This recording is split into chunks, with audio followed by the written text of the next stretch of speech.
Ni, bayangkan je, okey? 1, 2, 3. Assalamualaikum semua, saya Miana. Korang memang double standard betul kan? Tak aku ni yang kufu, yang beli dekat Shopee macam ni korang buat kat aku Tak apa, tak ada masalah. Save your voices first. Sebab lepas ni, korang akan jerit tanpa henti, okey? Ladies and gentlemen, sebelum kita nak persilakan barisan pelakon KH Kaplan Council, kita nak dengar dulu lagu OST untuk filem KH. I'm sure korang dah dengar dah this version yang pernah dipersembahkan di event Astro baru-baru ni di Shah Alam.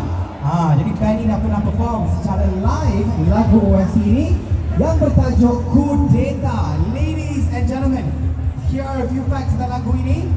Lagu tema ini turut dinyanyikan oleh bekas vokalis sekumpulan orang gila ataupun SOG, Rico Agus dan juga band 11 Tonight. Alright. Dengan cerita lagu OST ini pun dinyanyikan oleh Ami Ana, betul ke guys? Betul ke Ami Ana menyanyi dalam lagu Kudeta? Tak ada ke?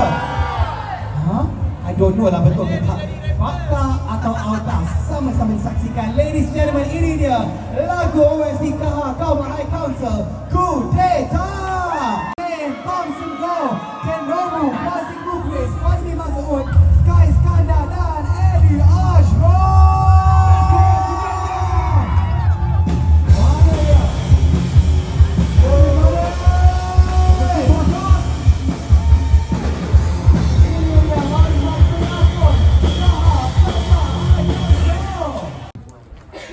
Jangan terpengajak dulu, tenang.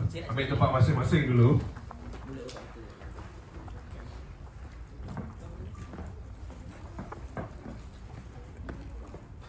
Alright semua, kita antara yang terawal menonton filem KH Kaplan Council. Can you guys make some noise? Okay, ini kira separuh of the noise lah. So nak minta lagi tinggi, sekejap lagi, boleh Okay, so kita nak tengok filem yang penuh dengan roller coaster ni. So kita kena ada energi yang dahsyat. Boleh Okay, siapa tadi tak sempat nak jumpa dengan bintang-bintang kita? Ada tak sempat jumpa?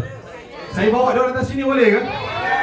Okay, kalau nak kena jerit kuat-kuat. Keluarkan telefon siap-siap dulu. Keluarkan telefon siap-siap. Tekan but rakam. Okay, bila saya kira 1, 2, 3, kita jerit kuat-kuat. Kita panggil barisan bintang filem kita turun. Boleh Alright, are you guys ready? Okay, kita kira 1, 2, 3, jerit kuat-kuat, come on! Untuk Thompson Go, Fazik Muklis.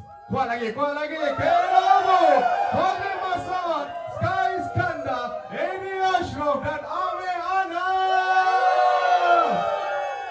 Alright, memang jerit sekali, berhenti sekali, jerit sekali, berhenti sekali. Come on, kuat lagi!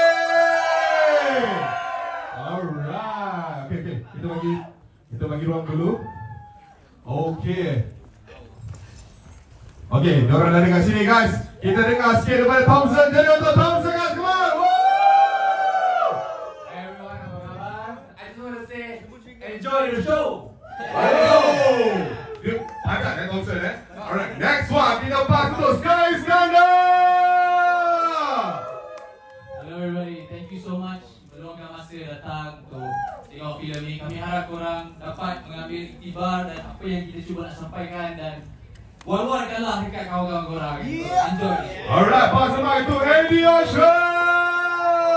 Saya tak nak cakap banyak sebab saya pun tak sabar nak tengok movie ni lagi. So I just wish you guys enjoy the show. Alright, and thank you for coming. Alright, kita tutup dengan Ami Ana guys. Come on, let's go. Ami Ana, come on, make some noise. Let's go, thanks. Enjoy the show and spread it to your friends. Okay? Happy your favorite. Kita jumpa lagi. Assalamualaikum semua. Bye, bye, bye.